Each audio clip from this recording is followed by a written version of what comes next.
Aujourd'hui, nous allons continuer avec la vision qu'Ézéchiel avait dans chapitre 1.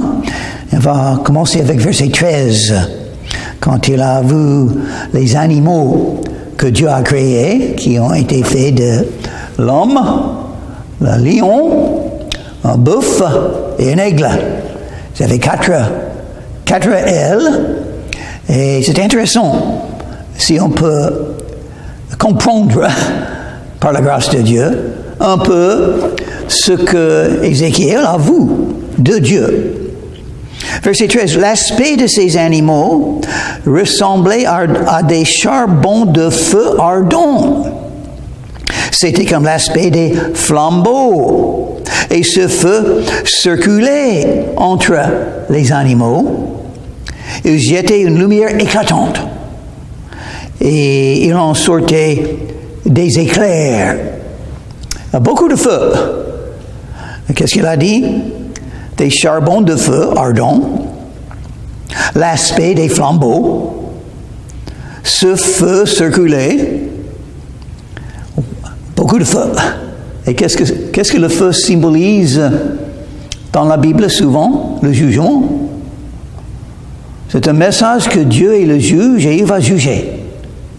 C'est pourquoi c'est important d'être sauvé parfois en Jésus. C'est très facile à être sauvé, dans un sens.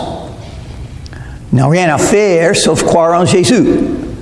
Mais il faut croire avec honnêteté. Il faut désirer Jésus. Il faut vouloir être sauvé. Et l'Esprit de Dieu est en train de faire son œuvre dans les cœurs des gens de ce monde afin de les amener à Jésus. L'Esprit et l'épouse disent, viens à Jésus. Ceux qui ont soif vont venir à Jésus. Donc Dieu est en train de créer ce soif.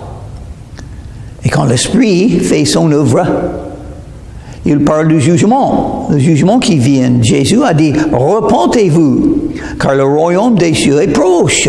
La vie est courte.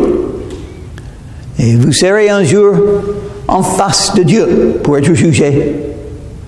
Et sans Jésus comme votre sauveur, ça ne marchera pas, ce jugement, parce que c'est tout, il voit tout, et on verra. Il jetait une lumière éclatante. La lumière qui brille dans le monde. Jésus est la lumière, il a dit, je suis la lumière du monde. Jésus-Christ. Il est la parole de Dieu, c'est-à-dire la vérité vient de lui. La lumière, la parole, la vérité, c'est centré sur Jésus-Christ. Est-ce que vous connaissez Jésus ou non? Sinon, vous avez besoin de connaître quelque chose. Jésus est la lumière du monde. Et il en sortit des éclairs. Quand Dieu veut, il fait des miracles. Il fait luire la lumière dans le cœur de quelqu'un, comme un éclair. Tout à fait, tout de suite, il peut le faire. Quelqu'un est en train de vivre sa vie grâce à l'amour de Dieu et l'Esprit de Dieu qui est partout, et peut-être grâce à un croyant qui marche avec Jésus. La vérité vient et le touche comme un éclair et tout est changé. Si on n'a pas de changement de vie, on n'appartient pas à Dieu. Parce que quand on rencontre Jésus, la vie est changée. Pour ne jamais être le même. La Bible dit, si vous n'avez pas eu un changement, vous n'êtes pas venu à Jésus. Et les animaux couraient et revenaient comme la foudre. Les animaux couraient comme la foudre et revenaient. Alors, il y a beaucoup qui se passe. Et quand Dieu crée quelqu'un pour le servir, Dieu qui est tout-puissant, n'a pas de limites, il fait tout ce qu'il veut, il peut nous envoyer n'importe où. Et quand il ouvre la porte pour faire quelque chose va être accompli. C'est Jésus qui ouvre la porte et personne ne ferme, qui ferme la porte et personne ne peut l'ouvrir. C'est Jésus qui nous envoie et rien ne peut nous bloquer. Et il peut nous envoyer vite, ça peut être vite fait. Je regardais ces animaux et voici, il y avait une roue sur la terre près des animaux devant leurs quatre faces. Les roues. Et où se trouvent les roues? Sur la terre. Oui, il a vu une vision du trône de Dieu, on verra. Les choses qu'on ne voit pas normalement. Il faut que les yeux soient ouverts par Dieu pour voir des visions comme ça. Mais c'est une vision qui s'occupait aussi de la terre, pas seulement le ciel, la terre, parce qu'il a des choses à faire sur la terre. Il faut des ouvriers. Jésus a dit, la moisson est grande, mais il y a peu d'ouvriers. Mais quand on a une vision de Dieu, on voit il a des œuvres à faire. Les œuvres. Et les roues. Pourquoi les roues? Parce que les roues bougent. Ils continuent à bouger. Ils continuent à faire l'œuvre de Dieu sur la terre. On en prend de Dieu pour pouvoir faire son œuvre sur la terre. On regarde le ciel et le trône de Dieu et la gloire de Dieu. Peut-être. Hein? Pourquoi? Pour nous animer, pour nous inspirer, pour nous préparer à faire son œuvre sur la terre. Verset 17. En cheminant, elles allaient de leurs quatre côtés, les roues, et elles ne se tournaient point dans leur marche. Elles allaient de leurs quatre côtés, les roues. Il faut penser à ces roues. Qu'est-ce que font les roues? Ils continuent à faire la route et on verra. Ils avaient une circonférence d'une hauteur effrayante. Ils sont très grands, ces roues. Et à leur circonférence, les quatre roues étaient remplies Dieu tout autour. Ils vont partout et ils voient tout. Ça symbolise le fait que Dieu voit tout, il regarde. Il a créé les êtres humains, il nous a donné la vie sur la terre, et maintenant il nous regarde. Pourquoi? Parce qu'il les juge. Et le jugement vient, il va nous juger. Il n'oublie pas ce qu'il voit. C'est pourquoi il faut être pardonné. Nous sommes des grands pécheurs. Tous ont péché et sont privés de la gloire de Dieu, et Dieu voit tout. Il ne faut pas oublier. Quand l'Esprit de Dieu touche votre cœur, vous êtes convaincu de vos péchés et le fait que vous êtes coupable devant Dieu. Et vous avez besoin de quelque chose. Le pardon. L'amour de Dieu.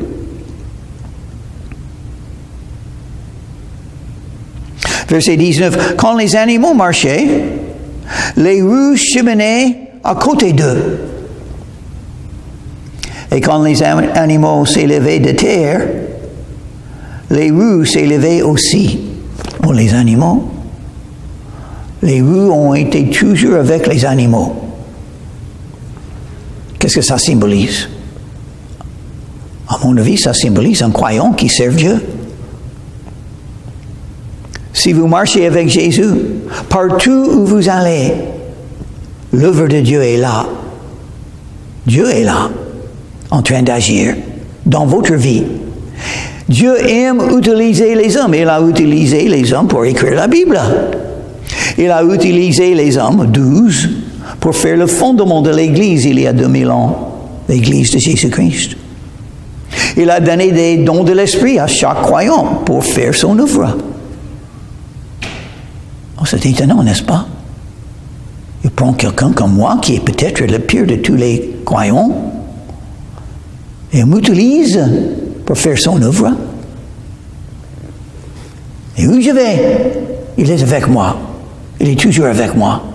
Sa puissance, sa connaissance, son amour, parce qu'il a une œuvre à faire. Il est fait par chacun de nous. Et quand les animaux s'élevaient de terre, les roues s'élevaient aussi. Et les roues symbolisent que Dieu est toujours en train d'agir, toujours en train de faire son œuvre. Et il utilise ses créatures pour le faire. Mais où aller? Où aller? Verset 20 va redire ce que verset 12 a dit. Ils allaient où l'Esprit les poussait à aller.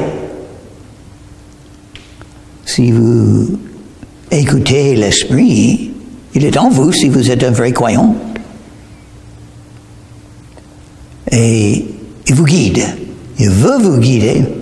Il parle des fois doucement. Parce qu'il ne se force pas. Il a des grandes voix qui disent « Allez par ici ». La chair, le monde, la volonté de soi, de soi-même. La rébellion dit « faut aller par là ». La convoitise dit « faut aller par là ». Mais l'Esprit dit « non, non, il faut aller par là ». Et si vous désirez, si vous avez un grand désir à connaître ce que l'Esprit dit, et si vous avez la foi pour reconnaître ce que l'Esprit fait dans votre vie, ils allaient où l'Esprit les poussait à aller. Parce que Jésus a donné le grand commandement à tous les croyants, n'est-ce pas? Allez. C'est le même mot. Où l'Esprit les poussait à aller. Jésus a dit, allez dans tout le monde et annoncez l'Évangile à toute créature. Mais où aller? L'Esprit va vous pousser, va vous guider. C'est dit 2 fois dans Psaume 23. Une des grandes bénédictions, des bénéfices d'être un vrai croyant en Jésus, vous avez maintenant l'Esprit de Dieu pour vous guider et même pour vous pousser. C'est bien ce que le Seigneur fait. Il va vous pousser. Et la prière, j'espère qu'il va pousser beaucoup de croyants dans la région du Golfe de Saint-Tropez. Oh, il a des grands besoins. Des grands besoins.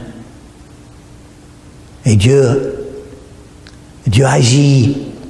Il a son œuvre à faire, mais il aime ouvrir ses créatures comme les animaux, juste là que Ézéchiel a vu, comme vous et moi. Nous sommes ses créatures aussi. L'Esprit les poussait. La même chose est arrivée dans la vie de Jésus quand il est venu sur la terre, le baptême. Juste après le baptême, il a été amené par l'Esprit dans le désert. Dans le désert, oui, pour être tenté du diable. Et il a gagné la victoire, parce qu'il a tout gagné pour nous. Maintenant, nous entrons dans la victoire que Jésus a gagnée. Étonnant ce qu'il fait pour nous. Quel amour, quelle grâce. Le pardon des péchés, de devenir un des brebis de Dieu, un membre de sa famille, un soldat dans son armée, et d'être dirigé par l'Esprit de Dieu. C'est principal, c'est important. Quelle bénédiction d'être dirigé par Dieu. J'espère que vous savez que vous êtes dirigé par l'Esprit de Dieu et que vous avez choisi de toujours suivre l'Esprit, pas vous-même, pas le monde, pas les mensonges du diable, pas la chair, mais l'Esprit. Et les roues s'élevaient avec eux, car l'esprit des animaux était dans les roues. Ah oui, il faut être dans les roues. Il faut être là avec Dieu, marcher avec Jésus. Faire partir faire partie de son œuvre. Faut connaître la direction, le sens que Dieu choisit pour vous. Il faut le prendre. Parce qu'il va vous faire connaître. Souvent, il le fait par les autres croyants. Une bénédiction de la communion fraternelle. Dieu parle par les autres à vous. Pour dire, voici le chemin, il faut le prendre. Écoutez, et vous allez le prendre. Vous allez perdre peut-être des choses de la vie présente, mais vous allez gagner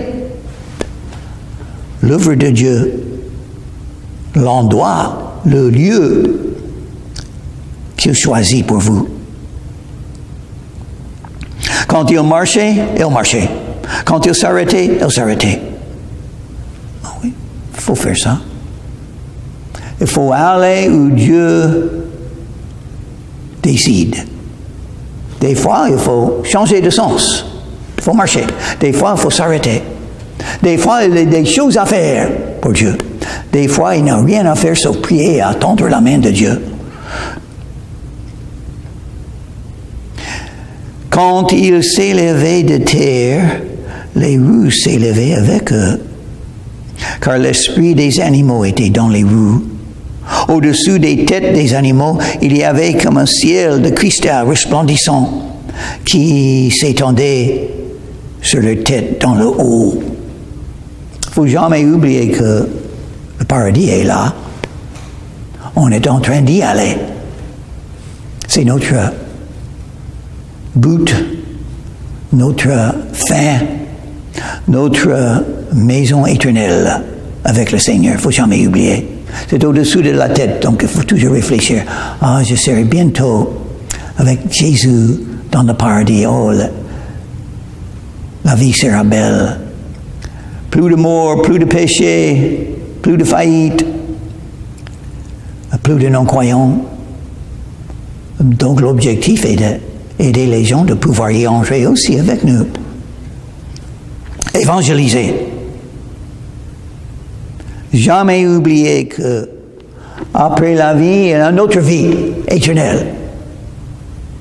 Il faut penser au jugement, parce que les yeux de Dieu voient tout. Il écoute tout aussi. Il sait tout. Et il les juge. Une raison qu'il dit, ne jugez pas. Aimez vos frères et vos sœurs. Ne jugez pas. Parce qu'il n'y a qu'un juge. Il voit tout. Mais vous ne voyez pas tout. Vous ne connaissez pas tout. Vous ne connaissez pas le cœur, pourquoi on a fait quelque chose. Il y a beaucoup d'erreurs qui sont faites par des croyants parce qu'ils jugent trop. Il faut s'examiner, mais pas des autres. Vous avez beaucoup de boulot pour vous examiner, pour pouvoir croître dans la foi, pour pouvoir être honnête avec Jésus, pour pouvoir obéir en Jean chapitre 1, verset 9. Si nous confessons nos péchés, il est fidèle et juste pour nous pardonner et nous purifier de toute iniquité. Verset 23, donc on pense au paradis. L'avenir que Jésus a préparé pour nous, on sera là bientôt. Verset 23, sous le ciel, leurs ailes étaient droites l'une contre l'autre, et ils en avaient chacun deux qui les couvraient, chacun d'eux qui couvrait leur corps. C'est dit plusieurs fois dans ce passage. Ils avaient 4 ailes, 2 pour voler au-dessous de la terre. On n'est pas touché par les problèmes humains. On est dirigé par le Saint-Esprit. On a l'œuvre de Dieu à faire. Mais on n'est pas troublé comme le monde. Nous savons ce qui va arriver. Nous avons Apocalypse. Rien ne va changer ce que l'Apocalypse dit. Dieu sait l'avenir et il nous a révélé une partie. Et donc, on n'oublie pas qu'il y a des choses à faire sur la terre. 2 des ailes sont pour couvrir le corps. Pourquoi? Parce qu'il ne faut pas être tout nu dans le monde. Dieu a créé le corps d'une femme, d'un homme. Les corps sont beaux, ils sont belles. Mais il faut des vêtements. Ça, c'est le message. Il y a beaucoup de pornographie, beaucoup de nudité, beaucoup d'adultère. Et pourquoi il y a tant d'adultère? Les tentations. Mais le corps d'une femme est tellement belle, on sera attiré à des femmes quand ils sont tout nus ou presque nus sur la plage. Comme Charles Aznavour en chantait. Non, c'est pas bon. Quand Adam et Ève ont quitté le jardin, Dieu a fait des vêtements pour eux. Pourquoi? Il ne faut pas être nu dans cette vie. Ça, c'est le message maintenant. C'est-à-dire une vie pure. Comment être un témoin? Comment faire l'œuvre de Dieu? Il faut une vie pure. Vous avez jamais entendu de quelqu'un? Aux États-Unis, moi, j'en ai entendu. Des gens qui étaient croyants, sont devenus pasteurs, des années sont passées, peut-être une grande église, peut-être, ça dépend. L'œuvre de Dieu, ce que Dieu fait. Une petite église est aussi importante qu'une grande église. C'est mieux dans plusieurs sens même. Mais un jour, il est tenté. Il ne marche pas près de Jésus, il tombe dans l'adultère. C'est horrible. C'est horrible quand on entend des choses comme ça. Et aux États-Unis, j'en ai entendu plusieurs fois. Une des raisons que les gens n'assistent plus parmi les croyants, ils ont vu ça. Ils ont dit, plus jamais. C'est horrible. Mais oui, il fait beaucoup de mal. Donc le message, si vous allez servir Dieu, il faut être pur. Il faut comprendre les relations des hommes et des femmes. Un couple, 2. Le mari et son épouse, l'épouse et son époux. C'est tout. Moi, je suis marié maintenant 50 ans. C'est la femme qui m'a donné. Et je ne peux pas oublier ça. Je ne vais pas oublier. Par la grâce de Dieu, je ne vais pas oublier.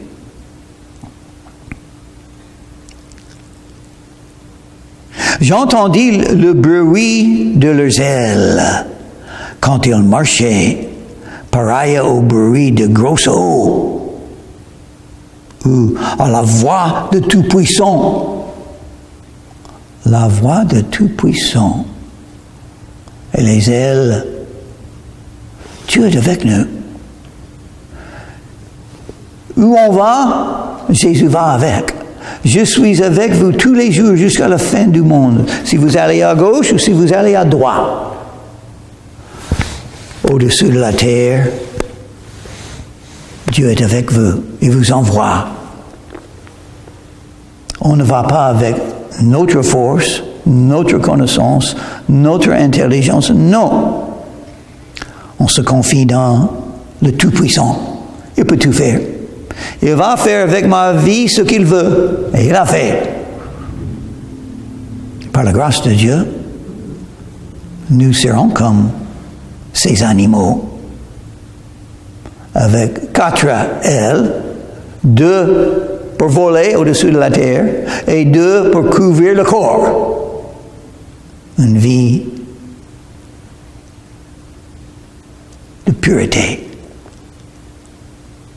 Dans un monde d'iniquité, de convoitise.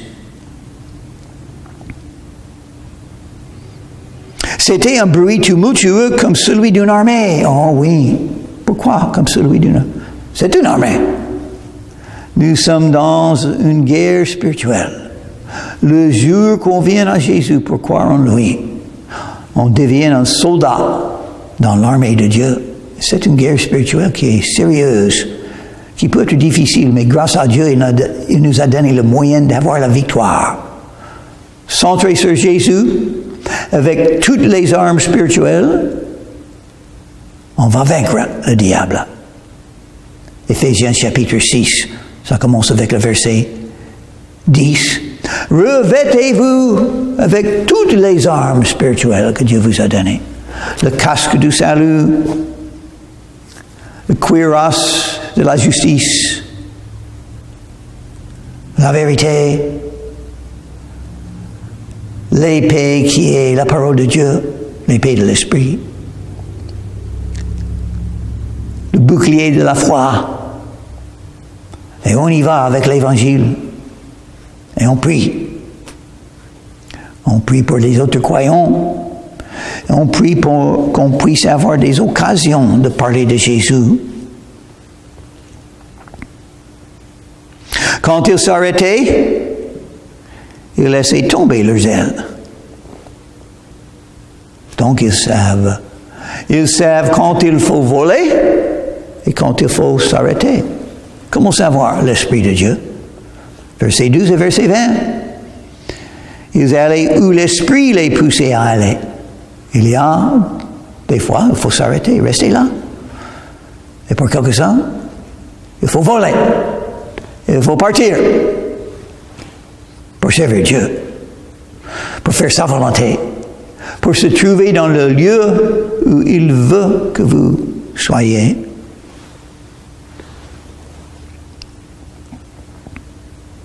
Verset 26.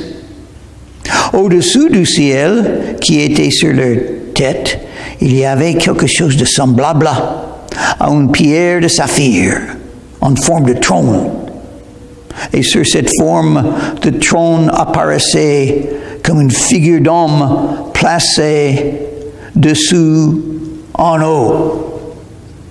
Maintenant, Ézéchiel va voir le trône de Dieu et quelqu'un qui est assis sur ce trône. C'est belle.